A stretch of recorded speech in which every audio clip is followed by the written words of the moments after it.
안녕하십니까. 지금부터 공기업 예비타당성 조사 방법 및 절차, 도시개발 사업을 중심으로 살펴보겠습니다. 저는 방금 소개받은 한국비용편익분석연구원의 김정익 박사입니다.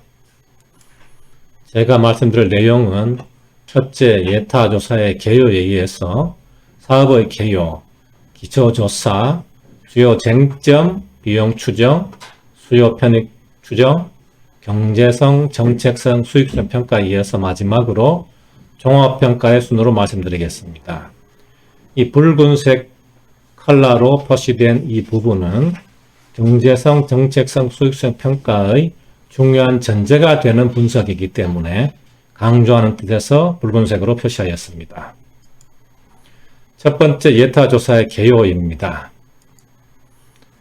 예타조사의 수행 근거는 법률 및 동법 시행령에 근거하고 있습니다. 구체적으로는 공공기관의 운영에 관한 법률 제40조에 의하면 공공기관은 예비타당성 조사를 실시하여야 된다고 이렇게 되어 있고요. 동법 시행령 제25조 3항에 따르면 총 사업비가 1,000억 원 이상이거나 국가의 재정 지원 금액과 공공기관 부담 금액의 합계액이 500억 원 이상일 때 예비타당성 조사를 신청해야 된다고 규정하고 있습니다. 예비타당성 조사 운영 지침에 따르면 예비타당성 수행기관이 정해져 있습니다. 현재는 KDI, 즉 한국개발연구원이 수행기관으로 지정되어 있고요. KDI가 마련한 지침에 따라서 예비타당성 조사 연구진은 예비타당성 조사를 수행하여야 한다고 규정하고 있습니다. 예타의 평가 내용을 말씀드리겠습니다. 크게 봐서는 공공성과 수익성 중심으로 평가되고 있습니다. 공공성은 다시 정책성과 경제성을 보게 되어 있고요. 수익성은 사업의 재무성, 재무 안정성 등을 살펴보게 되어 있습니다. 종합평가에서는 공공성, 수익성 분석 결과를 바탕으로 종합평가가 이루어지게 되어 있는데요. 가중치는 공공성이 약 70%, 수익성 30%의 가중치를 가지고 종합평가가 이루어지게 됐습니다. 정책성 평가 중에서 파란색으로 표시된 주민생활 여건 향상은 작년, 그러니까 2020년에 새로 추가된 평가 내용입니다.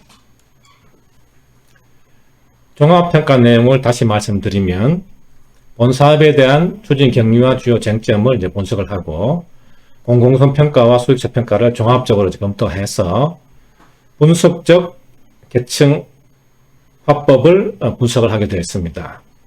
그래서 말씀드렸다시피 공공성 70%, 수익성 30%의 가정을 가지고 분석적 계층화 분석을 실시해서 종합평가를 하도록 되어 있습니다. 방금 말씀드린 경제성, 정책성 포함한 공공성의 평가 세부 항목입니다. 참고하시면 되겠습니다.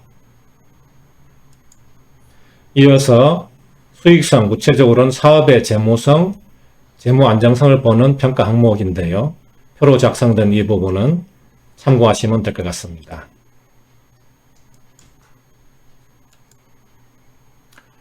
예타의 조사 절차를 표로 작성한 것입니다. 공공기관에서는 투자사업이 마련되면 투자사업 계획을 검토를 위해서 제출을 하게 되어 있고요. 예타 조사기관에서는 사전 검토를 하게 되어 있습니다. 사전 검토 사항이 부합될 때는 기초자료조사 쟁점 사업을 파악해서 공공성, 수익성을 살펴보고 종합평가가 이루어지는데 사전 검토에서 부합성이 적절치 않다고 되었을 때는 반려 또는 보완이 이루어지도록 되어 있습니다. 예타 보고서의 본격적인 내용을 말씀드리겠습니다. 첫 번째, 개요입니다. 예타 보고서의 사업계획서 내용은 사업의 배경 및 목적이 구체적으로 명시되어야 되겠습니다. 막연히 운영 효과를 증대한다든가 개발 효과를 증대한다는 추상적인 목적이 아니라 구체적인 목적이 명시되어야 되겠고요. 공간적 입지 범위, 총 사업비 규모가 제시되어야 되고 재무성 분석 결과를 사전 제시하도록 되어 있습니다. 그리고 본 사업으로 인해서 그 기관의 재무 건전성에 미칠 영향을 평가하도록 되어 있고 사업의 기대 효과도 제시하도록 되어 있습니다. 사업계획의 예시입니다. 경기도 모시에서 택지개발 사업이 이루어지는데 택지개발 사업의 규모는 60만 6천 평방미터이고 사업기간은 7년, 총 사업비 5,288억 원, 그리고 토지이용 계획안이 지금 제시되어 있습니다. 주택건설 용지가 약 50% 건설되고 생활복지시설이 14% 건설된다는 것이 사업 개요인데 이러한 사업 개요를 가지고 예차 조사의 내용은 본 사업비가 적절하게 산출되었는지 그리고 약 50%의 예를 들면 주택건설 용지가 계획이 되어 있는데 주택건설 용지를 건설해서 판매했을 때 필요한 수요와 편익이 적절하게 계획이 되어서 이 공공사업이 공공성과 수익성을 갖추고 있는지 살펴보는 것이 예타조사의 핵심이라고 하겠습니다. 기초자료 분석 내용입니다. 기초자료에서는 첫 번째로 그 사업을 실시하고 있는 공공기관의 일반 현황, 추진의 법적 근거, 설립 목적 등을 검토하게 되어 있습니다. 자연 생활 환경을 분석을 해야 하는데요. 도시개발 사업에서는 인근 도시와의 거리가 중요합니다. 인근 도시와 너무 가까워서도 안 되겠고 그렇다고 너무 멀어서는 곤란하겠죠. 그래서 지리적 접근성이 중요하고 표고, 안반, 용수 공급의 자연 환경은 사업비에 큰 영향을 미치는 요소입니다. 아울러 택지개발 사업으로 인해서 소음이 발생한다든가 수질이 오염된다든지 주변 인프라가 적절한지 이러한 생활 환경도 조사해야 될 필요가 있습니다. 사회 경제적 환경도 분석이 되어야 합니다. 해당 지역의 인구 구조가 토지 개발 계획에 적절한 건지, 산업 구조는 어떻게 되어 있는지, 그 지역의 지역 총 생산과 토지형 현황 한번 살펴보고, 주변 개발 사항 현황, 특히 분양률과 입주율은 공공개발 사업의 수요에 중요한 영향을 미치는 요인이 되겠습니다. 또한 상위계획, 예를 들면 국토계획, 개별 법에 의한 계획, 지자체의 기본계획과 부합하는지 살펴보는 것이 기초자료 분석의 내용입니다. 대상지 현황 분석의 예시입니다. 이 개발 사업이 이루어지는 곳은 시청을 중심으로 약 서울시로부터 50km, 수원시로부터 40km 떨어져 있고요. 지형은 북서가 높고 남동쪽이 낮은 지형입니다. 총 하천 영장은 207km로 조사되고 있습니다. 인문적 특성입니다. 2012년 기준 인구 약 20만 명이고요.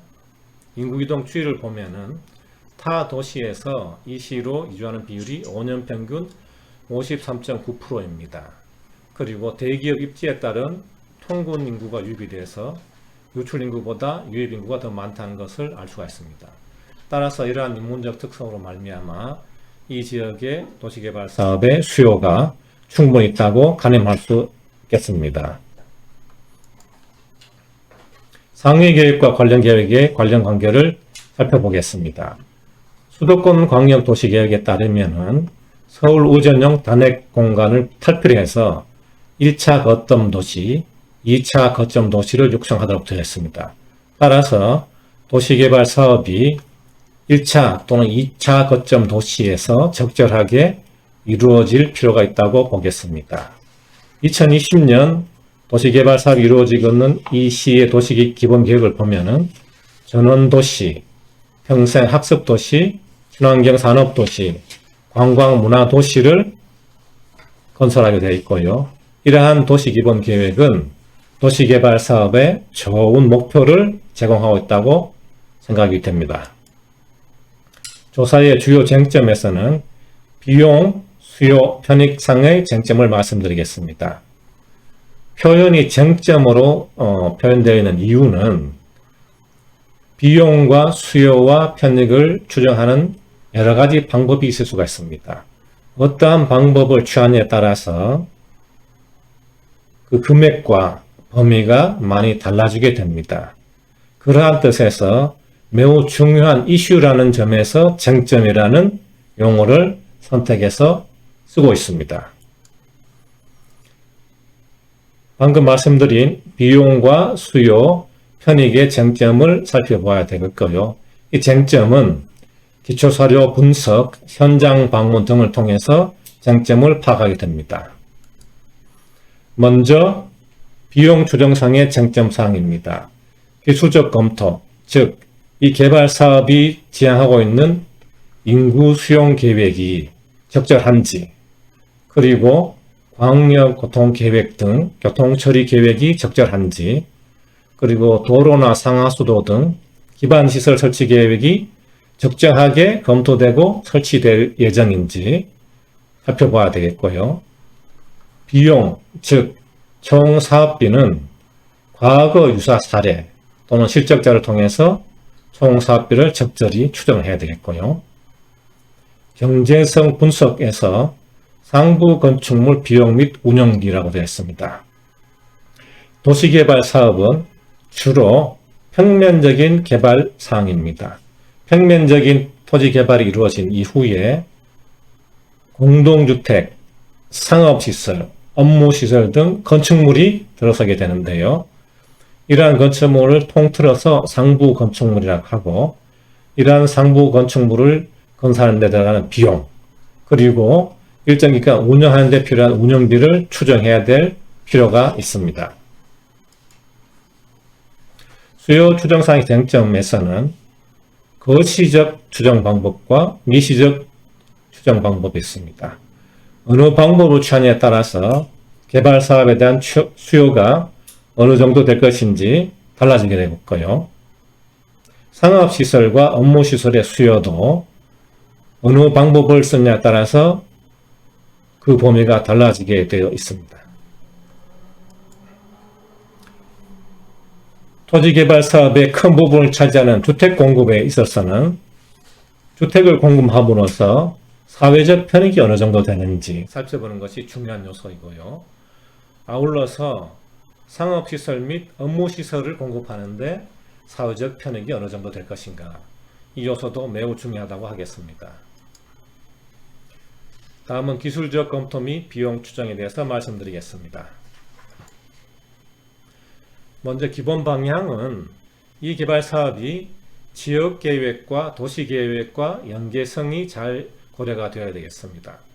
구체적으로는 인구 수용 계획, 이 개발 사업이 지향하고 있는 수용 인구가 적절한지, 또는 주택용지, 공동시설용지, 상업용지의 배분 등 토지용 계획이 적절한지, 광역교통계획 처리가 적절한지, 또한 기반시설 계획이 적절하게 되어 있는지, 이런 기술적인 검토를 해야 되겠습니다. 총 사업비는 예비 타당성 조사 운영 지침에 의해서 사업 추진에 소요되는 모든 경비라고 규정되고 있습니다.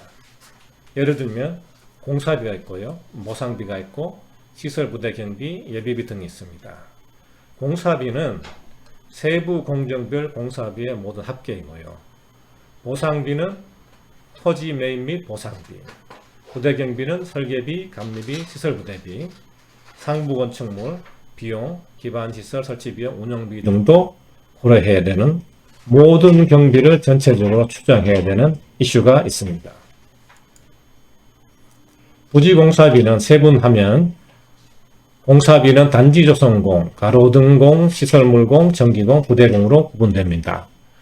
이러한 세부 공정에 대해서 설계 자료를 기초로 해서 이 세부 공정본 물량을 산출하고 단위 면적에 곱하면은 부지공사비가 추정이 됩니다. 이 부지공사비를 추정할 때는 유사의 개발 사례 및 공기관이 단지개발사업 조성비 추정 자료를 비교해서 최종적으로 산정하게 됩니다. 시설부대 경비는 설계비, 감리비, 시설부대비 등으로 나누어지는데요. 각각 예산안 작성 세부 지침과 엔지니어링 사업 대가 기준 또는 건설공사 감리 대가 기준을 참고해서 추정이 되겠습니다. 보상비는 용지 구입비, 지작물 보상비, 기타 보상비인데요. 용지 보상비를 추정하는 방법은 크게 봐서는 네 가지가 되겠습니다.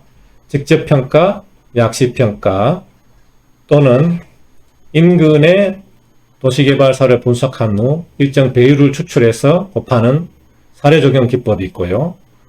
또는 공시지가의 일정 배율을 곱해서 산정하는 보상 배율 적용 방식이 있겠습니다.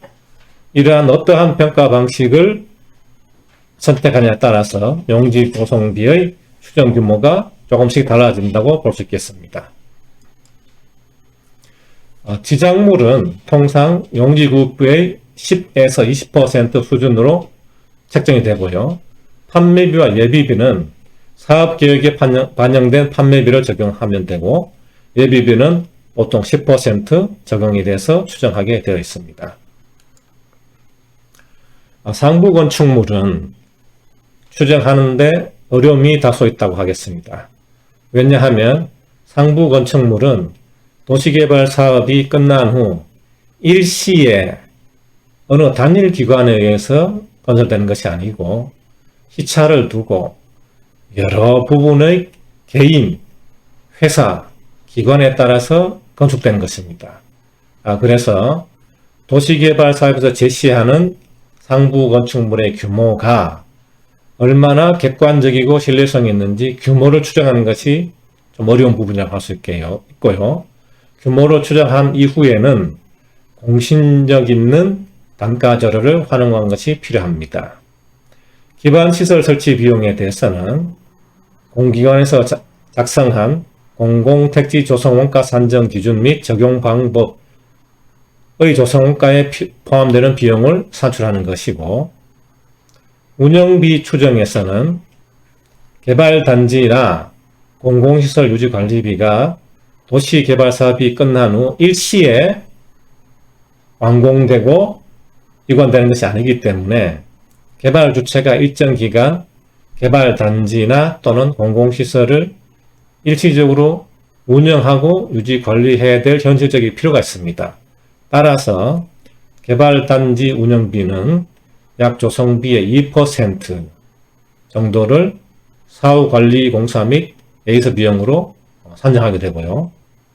공공시설물 사후관리비는 단지개발사업 조성비 추정 자료에 상정되어 있는 사후관리비를 참고하시면 되겠습니다. 상부 건축물 운영비는 다음 슬라이드에서 말씀드리겠습니다. 상부 건축물은 크게 봐서는 분양주택, 그러니까 아파트죠. 아파트의 운영비는 공동주택관리정보 시스템 상에 있는 지역별 평균 관리비 및 지역별 단가를 적용하면 무리 없이 산정할 수 있겠습니다. 비주거시설, 그러니까 근린생활시설, 업무시설, 상업용지에 대해서는 일반적인 정확한 기준이 없는 관계로 연면적에 오피스 빌딩 관리비를 단가를 적용해서 산출하는 것이 적정하다고 보여집니다.